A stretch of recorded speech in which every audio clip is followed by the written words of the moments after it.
Memories, Dreams, Reflections by C.G. Jung, Chapter 10, Visions. At the beginning of 1944, I broke my foot, and this misadventure was followed by a heart attack. In a state of unconsciousness, I experienced deliriums and visions, which must have begun when I hung at the edge of death and was being given oxygen and camphor injections.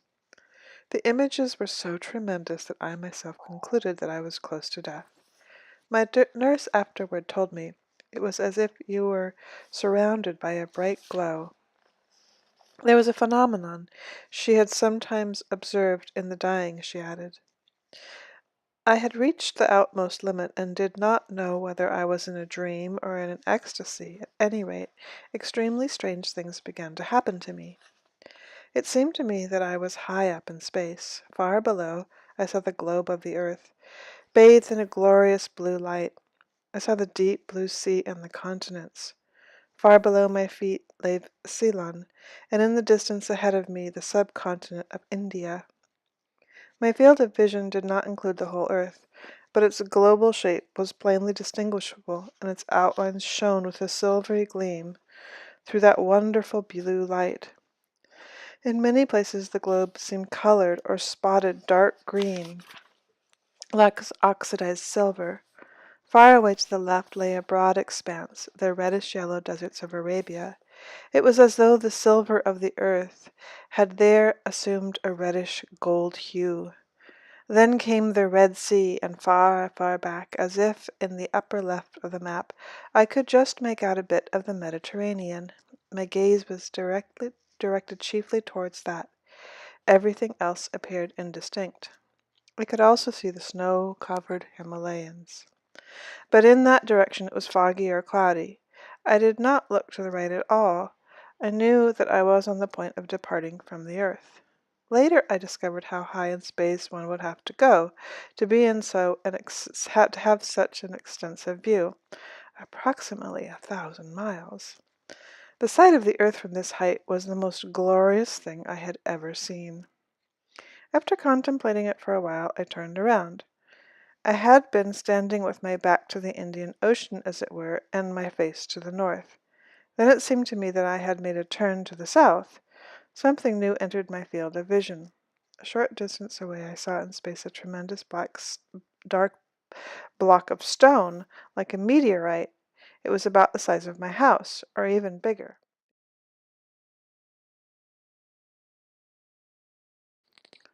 It was floating in space, and I myself was floating in space. I had seen similar stones on the coast of the Gulf of Bengal.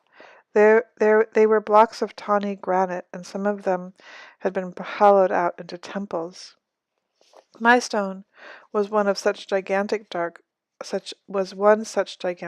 block.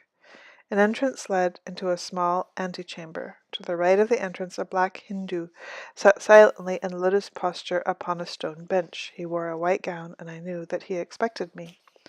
2 steps led up to the antechamber, and inside, on the left, was the gate of a temple. Innumerable tiny niches, each with a saucer-like concavity filled with coconut oil, and small burning wicks surrounded the door with a wreath of bright flames.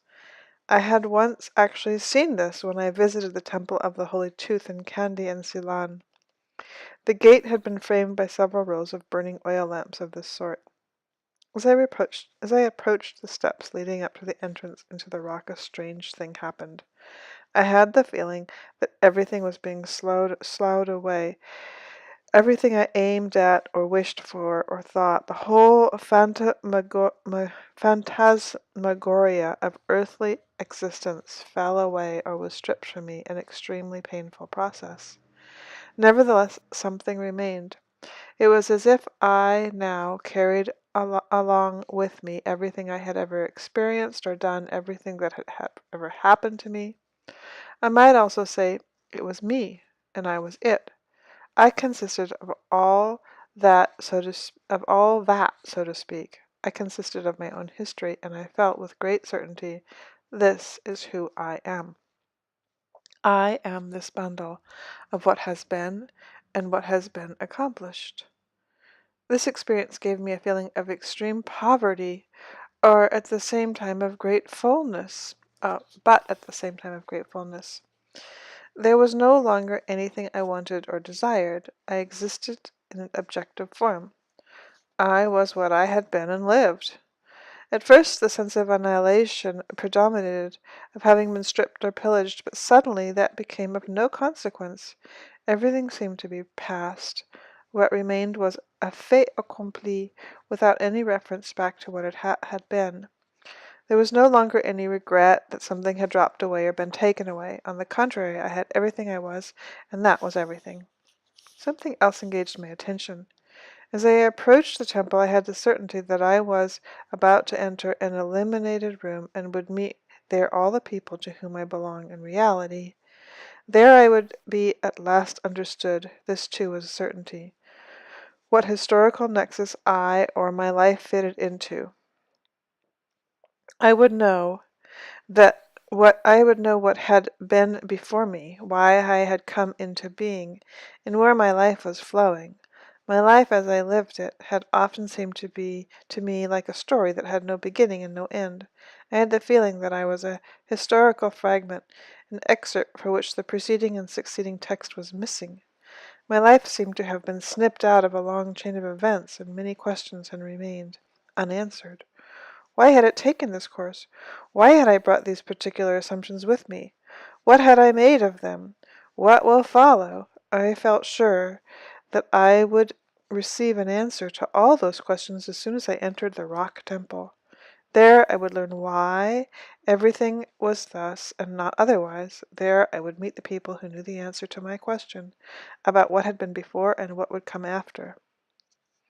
While I was thinking over these matters, something happened that caught my attention.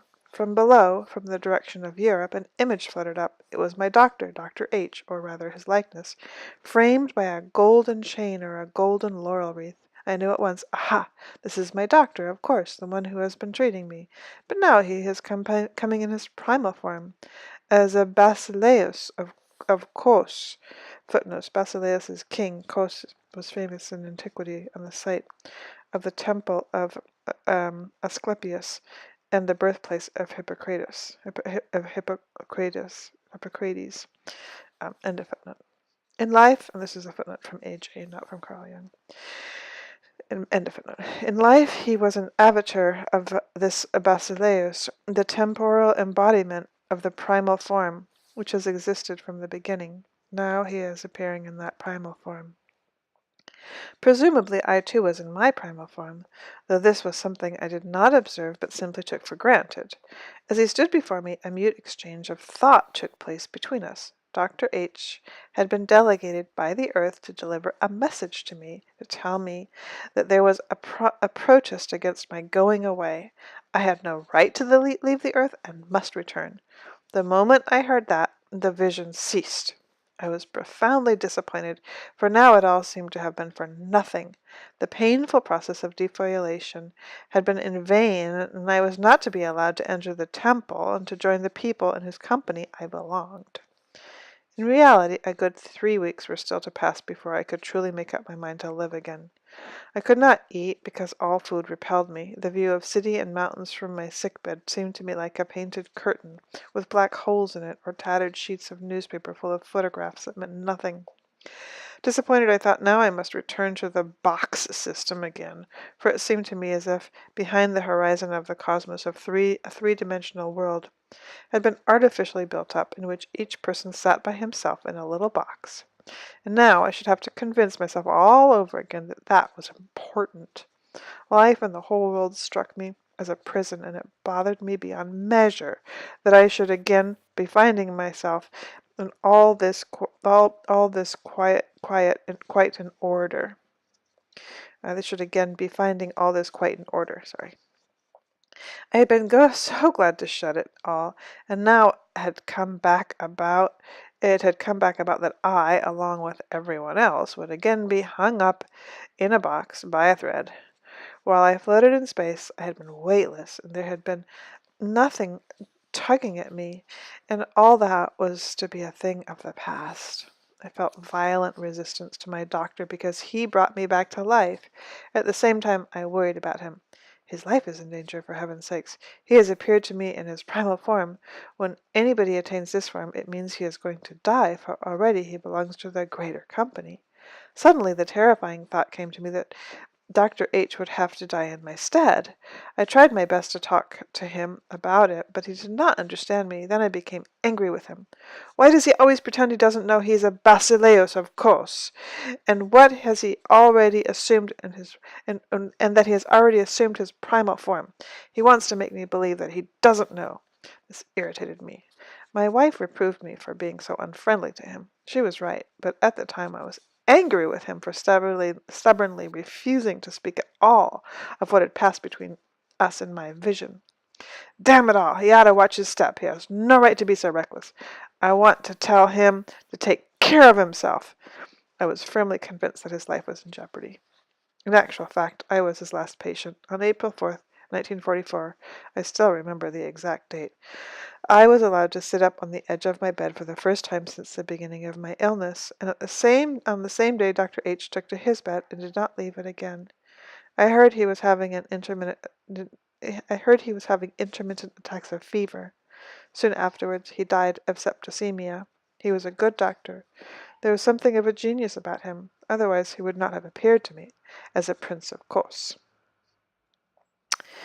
During those weeks I lived in a strange rhythm. By day I was usually depressed. I felt weak and wretched and scarcely drained to stir. Gloomily I thought, now I must go back to this drab world. Towards evening I would fall asleep. My sleep would last until midnight. Then I would come to myself and lie awake for about an hour in an utterly transformed state. It was as if I were in ecstasy. I felt as though I were floating in space, as though I was safe in the womb of the universe, in a tremendous void, but filled with the highest possible feelings of happiness. This is eternal bliss, I thought. This cannot be described. It is far too wonderful. Everything around me seemed enchanted. At this hour of the night the nurse brought me some food that she had warmed, for only then was I able to take any, and I ate with appetite. For a time it seemed to me that she was an old Jewish woman, much older than she actually was, and that she was preparing ritual kosher dishes for me. When I looked at her, she seemed to have a blue halo about her head, and I myself was, so it seemed, in the Paradis Rimonium, the garden of pomegranates. Footnotes. Parsis Ramonium is the title of an old Kabbalistic tract by Moses Cordovera, 16th century. In the Kabbalistic doctrine, Mal, truth, and Tifereth are two of the 10 spheres of divine manifestations in which God emerges from his hidden state. They represent the feel and male principle within the Godhead. End of footnote. So, it seemed to me that I myself, or so it seemed, was in the garden of Parsis Ramonium, the garden of pomegranates, and the wedding of Tifereth with Malchuth was taking place, or else I was Rabbi Simon ben Joachim, whose wedding in the afterlife was being celebrated. It was the mystic marriage as it appeared in the Kabbalistic traditions. I cannot tell you how wonderful it was. I could only think continually, now this is the garden of pomegranates. Now this is the marriage of Truth with Tifereth. I did not know exactly what part I played in it. At bottom it was I myself. I was the marriage, and my beatitude was that of a blissful wedding. Gradually the garden of pomegranates faded away and changed. There followed the marriage of the Lamb in Jerusalem, in a Jerusalem festively bedecked. I cannot describe what it was like in detail. These were ineffable states of joy. Angels were present in light. I myself was the marriage of the Lamb. That too vanished, and there came a new image, the last vision. I walked up in a wide valley to the end, where a gentle chain of hills began.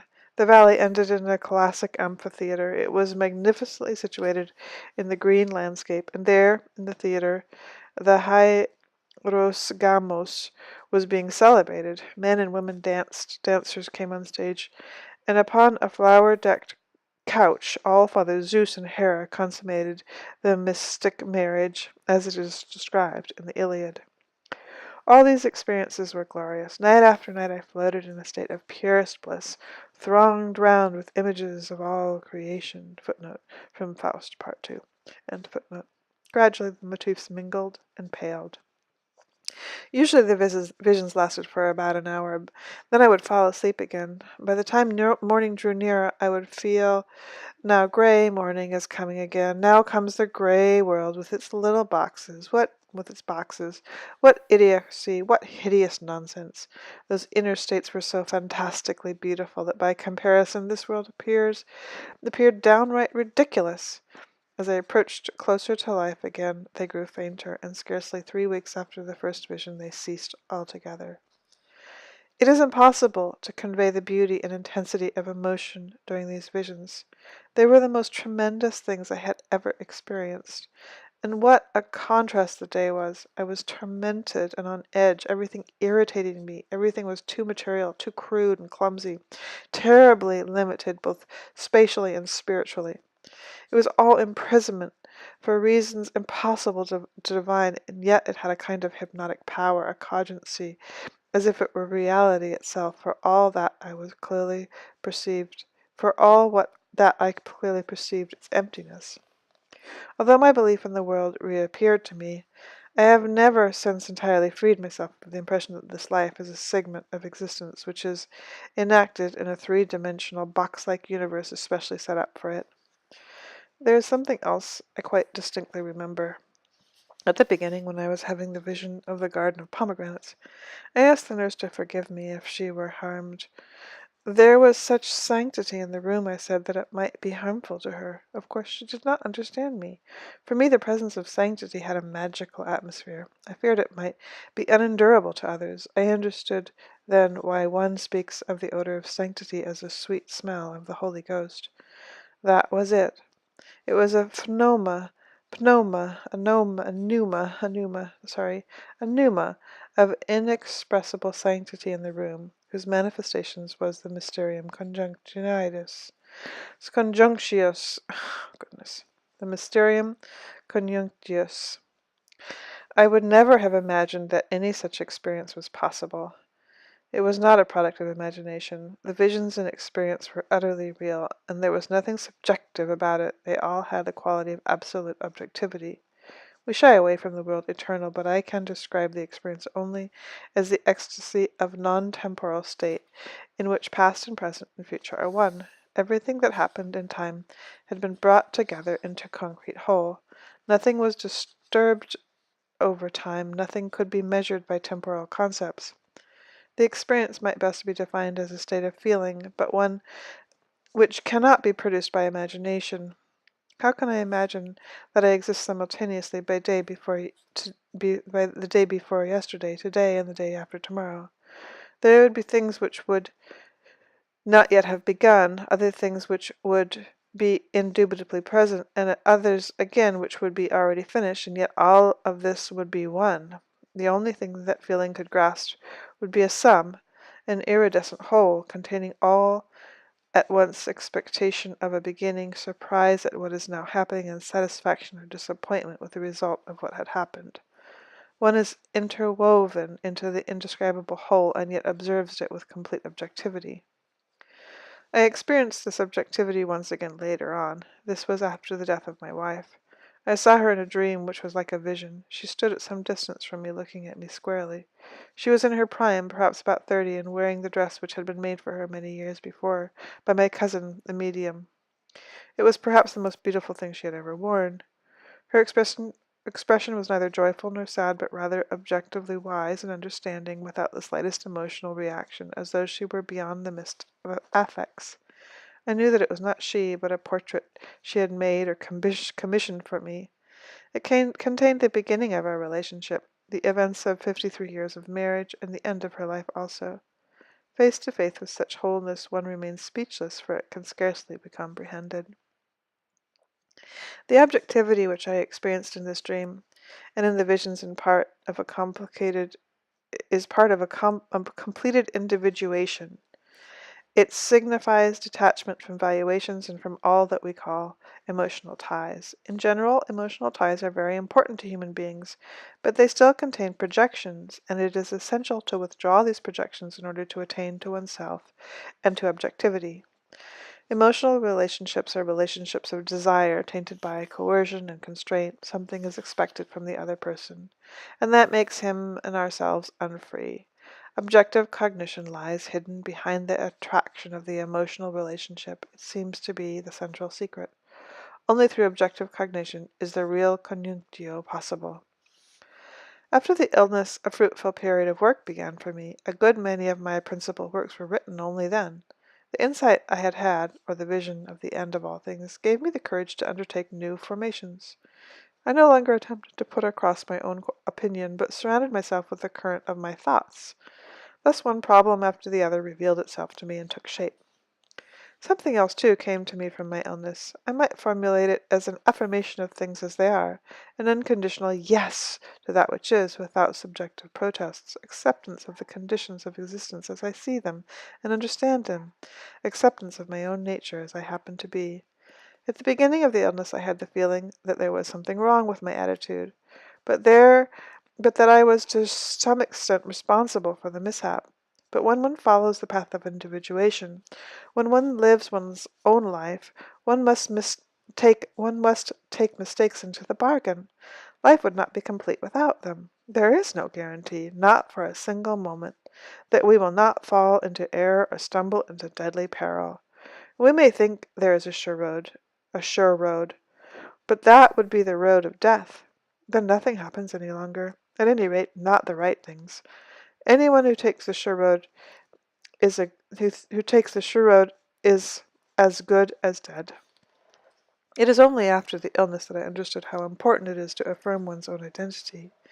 In this way we forge an ego that does not break down when incomprehensible things happen, an ego that endures the truth, that is capable of coping with the world and with fate.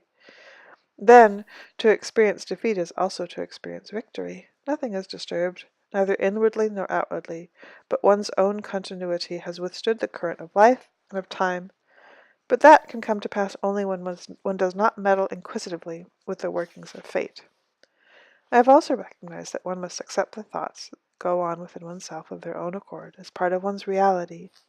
The categories of true and false are, of course, always present, but because they are not binding, they take second place. The presence of thought is more important than our subjective judgment of them. But neither must these judgments be suppressed, for they also are existent thoughts, which are part of our wholeness. Reader's commentary. So, in one way, an interpretation of this would be that Jung had what's called in Buddhism stream entry, where there is an experience of non-self and also an experience of,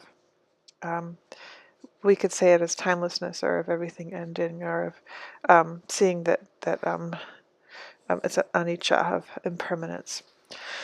He says one is interwoven into an indescribable whole and yet observes it with complete objectivity, and that's where in Buddhism the non-self, this concept of being part of the whole, does not preclude having what you could call a self, or what I call in Buddhism not non-self, or not no self. So he talks about objectivity and subjectivity, which is interesting. I do work in the happiness movement where we use a subjective measure of well-being, and people have, I think, in our culture an idea that what is subjective doesn't matter, and yet, in a sense, what is subjective probably matters the most, because that's your experience. So this piece that he comes around to, instead of getting caught up so much in the language of essentially like not taking it personally, I think is very much in line also with having had an extreme entry experience where now he can see things more clearly. He's able to see things as they really are, and he's able to, instead of being, as he says, put across his own opinion, to be surrounded with the current of his thoughts, and to just be present and to allow things to come up that come up, which is in a sense, it's an experience of flow, but I think even more than being like, Mihaly Csikszentmihalyi's idea of flow is more being present, really being present in the moment. So I've encountered other people who've had this kind of experience with a near-death experience and really didn't know what to do with it and came out of it with a great deal of disturbed behavior and disturbed mind, and some deep conceit from it. So conceit is dangerous, and when a person has an experience like this, it can end up really harming their personality. And it appears that Jung didn't, although you can see some conceit in him. We all have conceit, just like we all have thoughts and we all have preferences, as he explains here, but they're not personal. So if you listened, thank you for listening.